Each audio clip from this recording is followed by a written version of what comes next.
अंतर्राष्ट्रीय महिला दिवस के अवसर पर हुआ कार्यक्रम। मछली शहर स्थानीय विकासखंड स्थित शिव गोविंद महाविद्यालय में अंतर्राष्ट्रीय महिला दिवस की पूर्व संध्या पर कार्यक्रम का आयोजन किया गया। रेणु यादव प्रवक्ता ने कार्यक्रम के शुभारंभ पर महिला दिवस के बारे में जानकारी दी गई।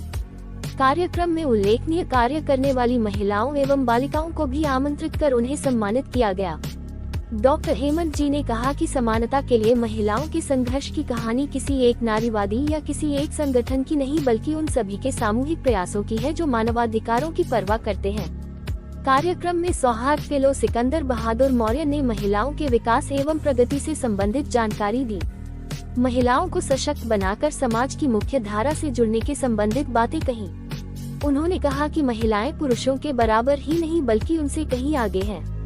वैसे तो महिलाएं स्वयं काफी सशक्त हैं, लेकिन आज के इस कार्यक्रम से महिलाओं में और जागरूकता आएगी। और उन्होंने कहा कि यदि एक बालिका पढ़ लिख लेती है तो वह अपने परिवार का ही नहीं संपूर्ण समाज का भला करती है। आज हमारे सामने बहुत सारी चुनौतियां हैं, जिसमें सबसे बड़ी लिंगानुपात है। इसे बराबर करने में प्रत्येक महिला एवं पुरुष की बराबर भागीदारी है। महिलाओं के प्रति समाज में अच्छी सोच बनाने की आवश्यकता है ताकि महिलाओं की सफलता की कहानियों को जन जन तक पहुंचाया जाए। हमारे देश में आदिकाल से ही नारी शक्ति को पूजनीय माना गया है। कार्यक्रम में महिलाओं एवं बालिकाओं को सम्मानित किया गया।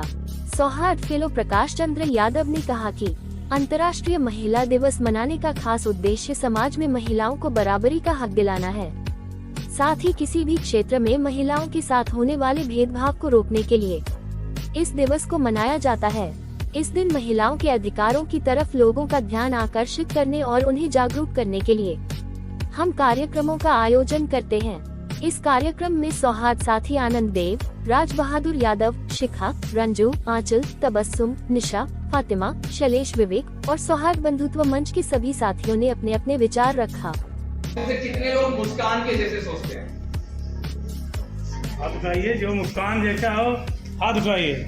जिसने विरोध का नहीं सोचा पर अपनी तरफ से फिर भी पूरा एक घर पे खाना छोड़ दिया या आराम से बहुत जरूरत से ज्यादा पढ़ाई की, ठीक है, और हाथ नीचे। और आप में से कितने लोग सानिया की तरह विरोध जताना चाहेंगे?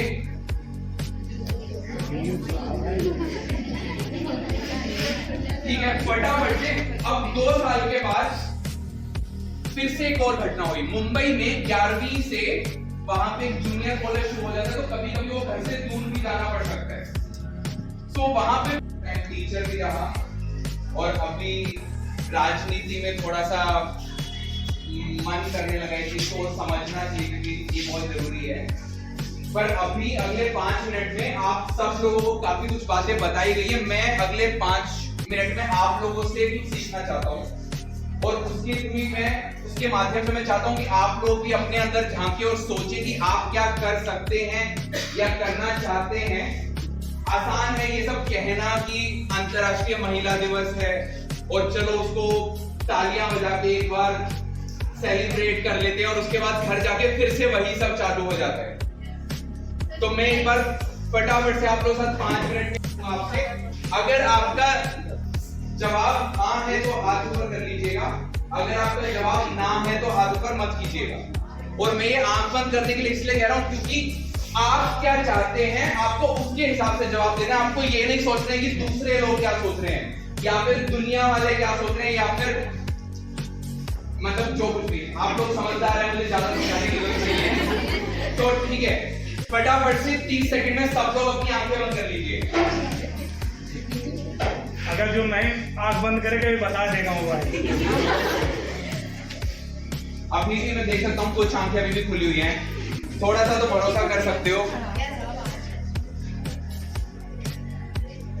ठीक है, फटाफट से पहला और शायद ऐसा सवाल जिसमें सब लोग हाँ या ना दे सकते हैं। आप में से कितने लोगों को आपके घर में लड़का और लड़की में भेदभाव दिखता है?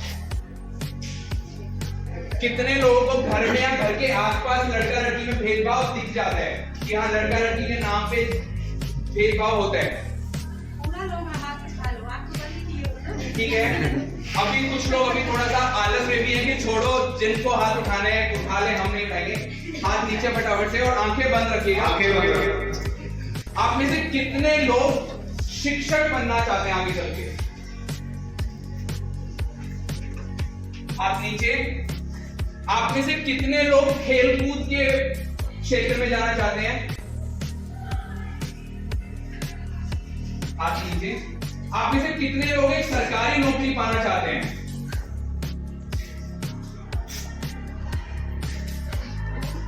और आप में से कितने लोग समाज सेवी बनना चाहते हैं?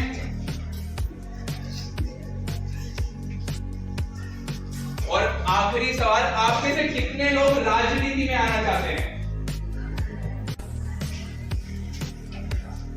ठीक है, हाथ नीचे कर लीजिए और आप अपनी आंखें भी खोल सकते हो। कुछ लोग आज सबसे ज़्यादा अच्छा महसूस हो रहा है क्योंकि फाइनली मैं कमरे में आई और मुझे सिर्फ औरतें दिखी, तो मुझे बहुत अच्छा लगा। बहुत ज़्यादा मर्द देख रही थी मैं अपने चारों ओर, तो आज इतनी सारी औरतों को एक साथ देख के मुझे भी थोड़ा मैं अपने बारे में बताती हूँ। मैं बंगाल से हूँ। मैंने BA किया है सोशियोलॉजी में।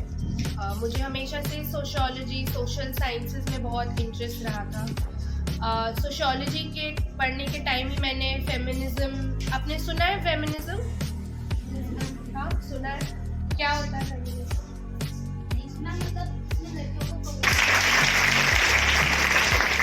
Thank you. आपका नाम? तो हाँ, तो वहीं से मैंने इसके बारे में पढ़ना शुरू किया। फिर मैंने अपना पोस्ट ग्रेजुएट किया कम्युनिकेशन में। फिर मैं विज्ञापन के क्षेत्र में कुछ साल मैंने काम किया। फिर मुझे लगा कि ये सब बेकार है, चलो सोशल वर्क करते हैं, NGO में काम करते हैं। तो NGO में कुछ साल काम किया। कुल मिला के 8 साल हो गए काम करती रही, लेकिन कुछ समझ नहीं आ रहा था। कुछ जो बदलाव मैं चाहती थी वो ऐसा कुछ हो नहीं रहा था। तो फिर मुझे लगा कि राजनीति ही है जिसके थ्रू हम कुछ कर सकते हैं। तो अभी ये मेरा पहली कोशिश है मेरी यहाँ पे इंडियन स्कूल ऑफ डेमोक्रेसी के साथ फिर यहाँ पे आके काम करना। ये मेरी पहली कोशिश है राजनीति में कुछ करने के लिए। तो जैसा कि मैंने आज कहा कि आज रूम में आके बहुत सारी औरतों को देख के अच्छा लगा। वैसे ही जब मैं संसद को देखती हूँ तो फिर मुझे लगता है कि आपको लगता है संसद में ऐसा लगता होगा कि बहुत सारी औरतें बैठी हैं? क्या कौन बैठे होते हैं? पुरुष, नौजवान या बूढ़े? बूढ़े, मैक्सिमम बूढ़े। हाँ, तो अच्छा फील होता है ऐसे बूढ़े मर्द ऐसे। नो, किसी को बुरा नहीं लगना चाहिए, हमें बूढ़ों से प्रॉब्लम नहीं है। बदलना होगा क्योंकि 70-80 साल के लोग कि पुरुष डिसीजन ले रहे हैं कि क्या होना चाहिए देश में। और ये देश, भारत देश, पूरे दुनिया में सबसे ज़्यादा नौजवान लोगों का पॉपुलेशन भारत में है। किसी भी अन्य धर्म के प्रमुख या उनके ईश्वर की आलोचना मत करो, क्योंकि हो सकता है वह संभावित नबी हो। कुरान की सूरा 4 आयत नंबर 135 में पैगंबर साहब फरमाते हैं कि एक अल्लाह पे विश्वास रखो, एक अल्लाह पे विश्वास रखो, ईमान पे कायम रहो, किसी से मत डरो। यदि न्याय के खिलाफ तुम्हारा भाई, तुम्हारा परिवार, तुम्हारा पिता कोई भी हो तो तुम न्याय पे रहो, उनके खिलाफ हो जाओ। ये कुरान फरमात्मा। कुरान का उद्देश्य प्रेम का संदेश देना, उसमें कहीं भी मुस्लिम शब्द नहीं लिखा हुआ है। अगर किसी को कहीं मिले तो हमें दिखा सकता है। कुरान मेरे पास भी है, कुरान, गीता, बाइबिल, रामायण, महाभारत। तो हम सिर्फ एक चीज को मानते हैं, संविधान, जो हमें एक बराबर कहता है। इस अगली कड़ी में हम हार्दिक वंदन अभिनंदन करती हूँ। बहुत दूर से आए हुए मेरी बड़ी बहन या छोटी बहन के रूप में जो गेस्ट आई हैं, मैं इनका स्वागत करती हूँ। और सबसे ज़्यादा स्वागत मैं इन अतिथियों का करती हूँ जो अंतर्राष्ट्रीय महिला दिवस पर महिलाओं का सम्मान करने के लिए आयोजन किया है। हाँ, और उससे भी ज़्यादा मैं श्रेयता देती हूँ डॉक्टर भीमराव अंबेडकर को, जिन्होंने संविधान में भी हमें महत्व दिया है। 33% आरक्षण हमको मिला है कि हम संसद में अपनी बात को रख सकें। हर क्षेत्र में महिलाओं को 33% रहने की सुविधा दी गई है हमारी। जब हमारा संविधान बन रहा था, संविधान में हमारे भारत में इतने लोग थे बट इतने पढ़े लिखे लोग नहीं थे कि संविधान स्वयं लिख सके। वहाँ पढ़ा लिखा कौन व्यक्ति था? डॉक्टर भीमराव अम्बेडकर। शोषित थे, पीड़ित थे, दलित थे, जिनको हक नहीं था, शिक्षा लेने का अधिकार नहीं था, जो कॉलेज के बाहर शिक्षा ले रहे थे, ऐसे व्यक्ति को आमंत्रित किया गया था। हमारे देश के अंदर सबको बाहर से बुलाने की राजनीति चल रही थी कि संविधान में बहुत बाहर के प्रवक्ता आएंगे, पढ़े लिखे लोग आएंगे, तब हमारा संविधान लिखा जाएगा। बट हमारे देश में इतनी ज्यादा पीएचडी किया हुआ कोई महारथी नहीं था। वो था कौन? डॉक्टर भीमराव अम्बेडकर। और जब संविधान लिखा जा रहा था तो 1 लाख व्यक्तियों में एक व्यक्ति का चयन किया जा रहा था कि वहां संविधान लिखने के लिए वो अपना योगदान देगा। लेकिन डॉक्टर भीमराव अम्बेडकर ऐसे व्यक्ति थे जिनको आमंत्रित करके बुलाया गया था कि आप योगदान दें संविधान में। ये बात सत्य है और उन्हीं की बदौलत हम आधी आबादी महिला का जो है पुरुषों के साथ संबंध बनाकर साथ में मेल जोल समायोजन करके चलने का अधिकार मिला है। समझ रहे हो कि नहीं? नहीं तो हमारी क्या स्थिति थी? पहले पति अगर मर जाए तो महिला को सती कर दिया जाता था, महिला को उस पुरुष के साथ जला दिया जाता था। ये स्थिति थी हमारी महिलाओं की। समझ रहे हो ना? ये कहाँ से होता था? परिवार से होता था, समाज से होता था। और वही समाज पूरा देश है, पूरा राष्ट्र है जो हम लोगों का इतना शोषण हुआ करता था। हम अपने अधिकार की बात नहीं कर सकते थे। अपने पति के साथ सती होने का हमें महत्व ही दिया जाता था। अगर हम नहीं जी सकते हैं तो करें क्या? सती तो होना ही है। और आज भी क्या, और अगर विधवा हो रहे हैं तो पुनर्विवाह करने का हमें अगर कर ले रहे हैं तो बहुत हेय दृष्टि से देखा जा रहा है। हम शोषित आज भी हैं। आज भी हम अपने आप को असहाय मानते हैं। क्यों? हमारे समाज, हमारे परिवार के लोग ही तो करते हैं। जो घटनाएं परिवार में घटती हैं वही समाज में जाती है और वही एक परंपरा के रूप में हम अपने जीवन में अपना रहे हैं। तो हमें शोषण जो है, शोषण से परिवार को बचाना होगा। अगर हम अपने परिवार में ऐसा सृजन करेंगे, आपने देखा होगा, हम पहले से पढ़ते आ रहे हैं, महाराणा के बारे में आपने सुना होगा, जो हमारे भारत के थे। वीर शिवाजी के बारे में आपने सुना होगा, वो भी हमारे भारत के थे जो एक अच्छे धर्म की स्थापना की है। तो कैसे की है भैया? एक माता ने ही उनको सृजन किया था। माता का ही श्रेय है ना। वीर शिवाजी को जीजाबाई का पालन पोषण और उनका जो माता का एक श्रेय होता है, माता का जो सृजन होता है अपने बच्चे के अच्छे संस्कारों का देना, वो कौन दिया था? एक माँ ने ही दिया था। वहाँ पिता का श्रेय बहुत ज्यादा नहीं जा रहा है, माता का ही श्रेय जा रहा है। तो हम अपने बेटे और बेटियों को जब शुरू से ही ये शिक्षा दें कि हम सबको समान पढ़ाएंगे, सबको समान अधिकार होना चाहिए, तो ये पहले परिवार से होना चाहिए ना। तो हम ही आप होंगे जो समाज को अच्छा बना सके। योगदान तो पुरुष का होना चाहिए। आज के दिन मैं यही सोचती हूँ कि सब मेरे भाई और बहन जैसे हम लोगों का अस्तित्व है उसको और ऊपर उठाएं और बनाए रखें। बहुत बहुत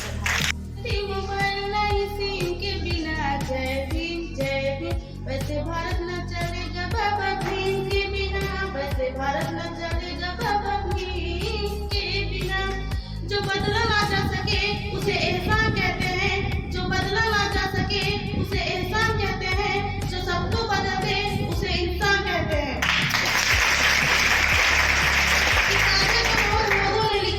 किताबें तो बहुत लोगों ने लिखा, अरे जिसे बाबा साहब ने लिखा उसे भारत का संविधान कहते हैं। नहीं मिले पूरा हक बाबा भीम के बिना, नहीं मिले पूरा हक बाबा भीम के बिना। जय भीम वैसे भारत न चलेगा बाबा भीम के बिना, वैसे भारत न चलेगा बाबा भीम के बिना। भारत संविधान विश्व का सबसे बड़ा संविधान है और इसे कई देशों के अच्छे गुणों से मिलाकर समन्वयित करके बनाया गया है। संविधान सरकार के सभी अंगों, कार्यपालिका, विधायिका, न्यायपालिका का स्रोत है। उनके कार्यों की सीमा को निर्धारित करता है। हमारे संविधान में 395 अनुच्छेद, हमारे मूल संविधान में 395 अनुच्छेद 22 भागों में विभाजित है, जिनमें आम अनुसूचियां हैं। हमारा मौलिक अधिकार जो अमेरिका से लिया गया है और हमें जानकर बहुत खुशी होगी कि हमारा देश लोकतांत्रिक आधार पर चलता है। और जो भाई बहन है जो अपनी स्पीच या अन्य जो तैयारियां किए हैं उसको वे प्रस्तुत करना चाहते हैं तो उनके लिए समय रखना पड़ेगा, इसीलिए मैं आपसे विराम चाहती हूँ। जय हिंद। आज आप कुशल संचालन कर रही है, इसके लिए आपका हार्दिक अभिनंदन और स्वागत है।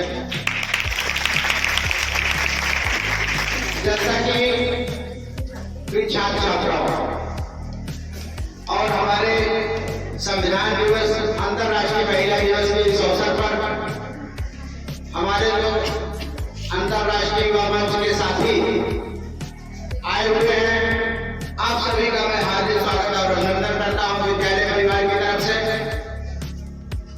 हमको पूर्व में भी सूचना थी, लेकिन मैं जानता था घरेलू काम की वजह से मैं नहीं आ पाऊंगा, इसलिए मैं क्षमा मांगूंगा।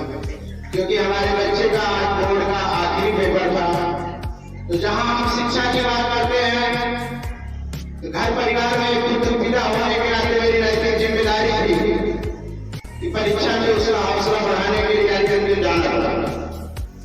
लेकिन जब आया दूर से ही तालियों की गड़गड़ाहट सुना और कुशल संचालन कर रही हमारे विद्यालय के प्रवक्ता रेणु मैम की आवाज सुना, मुझे बहुत खुशी हुई कि हमारे विद्यालय परिवार में एक काम करते हैं। इसीलिए गुरु के लिए कहा गया है सब घर की कागज पर लेखन सब बन रहा है, लेकिन हम गुरु के ज्ञान को गुरु, क्योंकि बाबा साहब के बारे में अगर बोलना हो तो एक दिन नहीं कई दिन। ये 2020 की ही बात है। सानिया और मुस्कान, सानिया 8वीं क्लास में थी और मुस्कान 10वीं क्लास में थी। तब मैं वहां पे उन लोगों को मैथ और साइंस पढ़ाता था। तो एक बार स्कूल में एक मौका आया उन्हें कि उन सब मतलब स्कूल में अनाउंसमेंट हुई कि आप सब बच्चों को एक प्रदर्शनी के लिए लेके जाया जाएगा, तो उसके लिए आप सब लोगों को घर से परमिशन लेके आनी पड़ेगी, इजाजत लेके आनी पड़ेगी। उसमें जो आखिर में जो बच्चे आए परमिशन के साथ 20 लड़के और 4 लड़कियां। सानिया और मुस्कान दोनों को परमिशन नहीं मिली। दोनों को ये बोला गया कि देखो बाकी लड़कियां भी तो नहीं जा रही, तो तुम्हें क्यों जाना है? देखो ये तो सिर्फ लड़कों का घूमने फिरने की चीज है। उसके 2 दिन के बाद जब मतलब हमारी बातें हुई, उन्होंने बताया कि नहीं हम तो नहीं जा पाएंगे, घर वाले ऐसे बोल रहे हैं। 2 दिन के बाद मेरे पास कुछ और लड़कियों के माँ बाप आते हैं और वो बोलते हैं कि आपकी क्लास में सानिया कौन है? तो फिर मैंने पूछा उनसे कि क्या हुआ, तो उन्होंने बताया कि ये सानिया सब लड़कियों को इकट्ठा कर रही है और उनको बोल रही है कि हम घर घर जाके प्रदर्शन करेंगे कि लड़कियों को भी जाने दो प्रदर्शनी में। तो वो 8वीं क्लास की लड़की वो सब लड़कियों को इकट्ठा कर रही है कि हम सबको माँ बाप रोके तो हम सबको जाना होगा। तो मैंने जाके सानिया से बात करी इस बारे में कि आपने ऐसा किया क्या, और उसने बोला कि हाँ मेरे बाप ने मना किया और मैंने भी ये करने का सोचा और मैं जाना चाहती हूँ। और उन्होंने बोला कि बाकी लड़कियां नहीं जा रही हैं तो मैं सबको अपने साथ लेके जाना चाहती हूँ।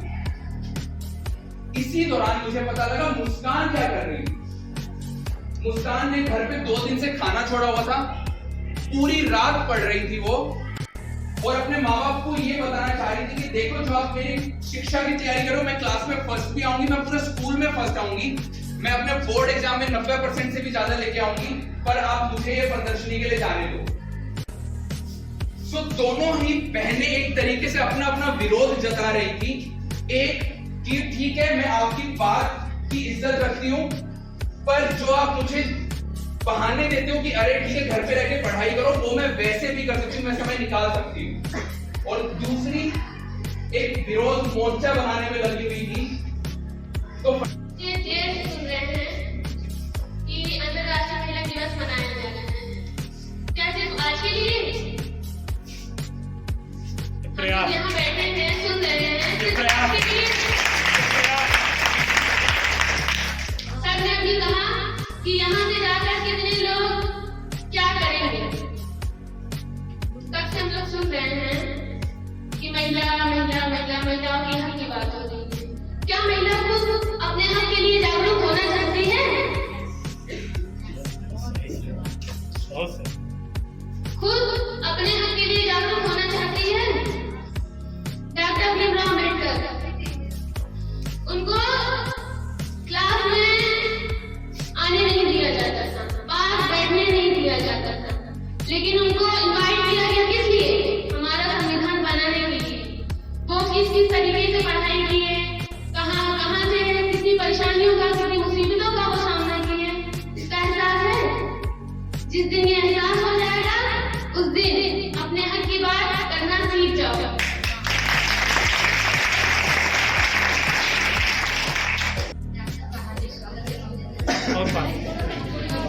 अपने गुरुजनों के चरणों में मेरा नमन है, खासकर हमारी बहन श्रीमती रेखा जी के चरणों में। यहाँ पर सबसे मनाया जा रहा है। पहले हम महिला के अधिकार को पहले बगल में रख देते हैं, पहले हम महिला को बचाने की कोशिश करेंगे। क्या हमारे देश में महिला को बचाया जा रहा है? यहाँ तक कि अगर किसी माँ के पेट में बच्ची जन्म ले रही है तो उसको अल्ट्रासाउंड के दौरान पता दिया जा रहा है, अगर वो बेटी है तो उसका गर्भपात करा दिया जा रहा है। क्या कभी किसी ने इस पर आवाज उठाया? महिला दबी हुई है, आज भी हमारी महिलाएं इस देश की दबी हुई है। क्यों? इस पर भी तो बात उठानी चाहिए। हमारा देश जब आजाद नहीं हुआ था उसके पहले भी महिलाएं शोषित हो रही थी, आज भी हो रही है। बस फर्क इतना है, पहले कुछ ज्यादा थी, आज इतना नहीं है। लेकिन और जहाँ तक यह मानना है कि यह शोषण, उम्मीद है कि जल्दी कभी कम नहीं हो पाएगी, क्योंकि महिलाएं दो घरों में जाती हैं, जहाँ पे उनका जन्म होता है वहाँ पे उनको अधिकार नहीं मिल पाता, तो दूसरों को घर में अधिकार मिलेगा। ये भी अपना समय कार्यक्रम में पूरा दे रहे हैं। उनके बगल में खेल मंच से जुड़ा है उत्तर प्रदेश डेमोक्रेटिक उत्तर का संतोष यादव जी सराज करते हैं, Uttar Pradesh democratic youth front foundation member हैं, जिसमें हम लोग समाज में जो दिशा दिया का काम कर रहे हैं। इनके बगल में अभी नेशनल खेल का मेडल लेके आए हैं,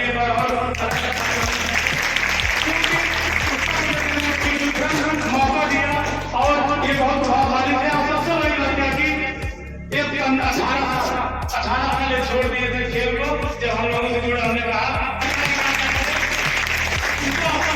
कांग्रेस कन्हैया जी हैं, जिनकी पीड़ा है बोले मौका नहीं मिला, क्योंकि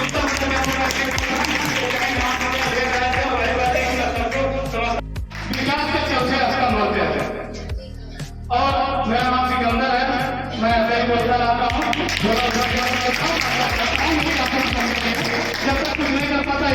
और इनके साथ रहता है हमारे बड़े भाई प्रकाश जी है, डॉक्टर जी क्या तो क्या माने एक बार मैं सबको जय भीम जय संविधान कहना चाहूँगा। इसका मतलब बताना चाहूँगा, जय भीम और जय संविधान का मतलब क्या होता है? जय भीम जय संविधान का मतलब होता है जय भीम जय संविधान। जय भीम मतलब बाबा साहब को मत लीजिए, बाबा साहब नहीं, जिसने दुनिया को बताया समता समता बंधुता भाईचारा कैसे कायम किया जाता है, कैसे जिया जाता है जिंदगी को, कैसे लोगों के साथ न्याय मिलता है, कैसे लोगों को न्याय दिया जाता है, वो है जय भीम। जय संविधान, जो संविधान हमें मिला, जिसकी बदौलत आप लोग यहाँ पढ़ रहे हैं। शायद सभी जानते हैं संविधान की बदौलत पढ़ रहे हैं, लेकिन ये चीज नहीं जानते हो कि आज बाबा साहब को जातियों में बांट के रख दिया गया है। वो उनको कहीं न कहीं सबके दिमाग में कि बाबा साहब समाज थे, यक्षी कास्ट के थे, लेकिन उन्होंने देख लो संविधान उठा के देख लो, उन्होंने कहीं भी कोई भेदभाव नहीं किया है। और दुनिया के जितने लोग हैं, महिला दिवस है, मैं तो कहता हूँ महिला के बगैर कोई दिवस हो ही नहीं सकता। आप लोग कल्पना करिए, अगर ये सृष्टि है तो महिलाओं की देन है। आज मैं पैदा हुआ हूँ, किसी महिला की कोख से पैदा हुआ हूँ, इसलिए महिलाओं का कोई विशेष हो क्या बेईमानी है महिलाओं के साथ। अगर कोई कहे कि महिला दिवस मना लिया, गलत है, क्योंकि महिलाओं का दिवस बेकार महिला का कोई दिवस हो ही नहीं सकता। ये मेरा मानना है और सबको ये मानना पड़ेगा। महिलाओं ने प्रूव किया ये सृष्टि कायम है महिलाओं की वजह से, और महिला दिवस अगर मनाने की जरूरत पड़ रही है तो पढ़े लिखे सब समाज को सर्व करना चाहिए। लानत है ऐसे समाज पे जो महिला दिवस की बात करता है। और यही नहीं, दुनिया के जितने देश है महिला दिवस की शुरुआत की थी, मुझे मालूम है, अगर वो लोग महिला दिवस की शुरुआत की है। लेकिन मैं ये बात कहूँगा, आप लोग अगर हक चाहिए तो हक के लिए लड़ना पड़ेगा। हक ऐसे मांगने से नहीं मिलता। अब ये लड़ना पड़ेगा। जर्रे जर्रे में बसी है बस्ती, उसे मिटाएगा कौन? जर्रे जर्रे में बसी है बस्ती, उसे मिटाएगा कौन? रुख हवा का मोड़ दिया तूफान बन के, उसे भुलाएगा कौन? इसलिए आप लोग को फैसला करना है, लड़िए और अपनी काबिलियत को साबित करिए। कोई भेदभाव आपको संविधान है, बाबा साहब है, और बाबा साहब को कभी मत भूलिए। किसी की पूजा मत करिए, लेकिन बाबा साहब को जरूर याद करिए, उन्होंने ऐसा काम किया है। जय भीम, जय संविधान।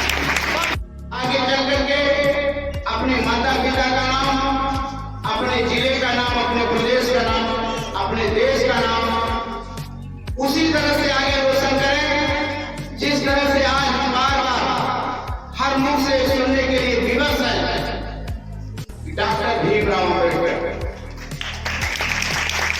तो आगे चल के हम इस आशा और उम्मीद के साथ बात करते हैं, इन्हीं में से कोई डॉक्टर भीमराव अम्बेडकर, कोई डॉक्टर APJ अब्दुल कलाम, कोई महात्मा गांधी, कोई सरदार भगत सिंह, कोई चंद्रशेखर आजाद अवश्य बनेगा।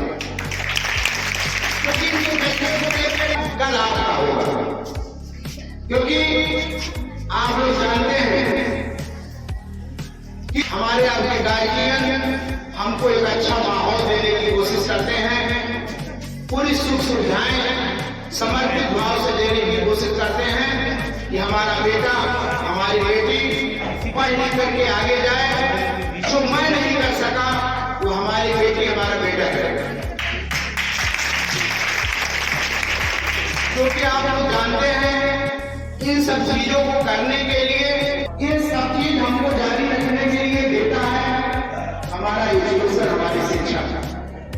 आपके पहले माता पिता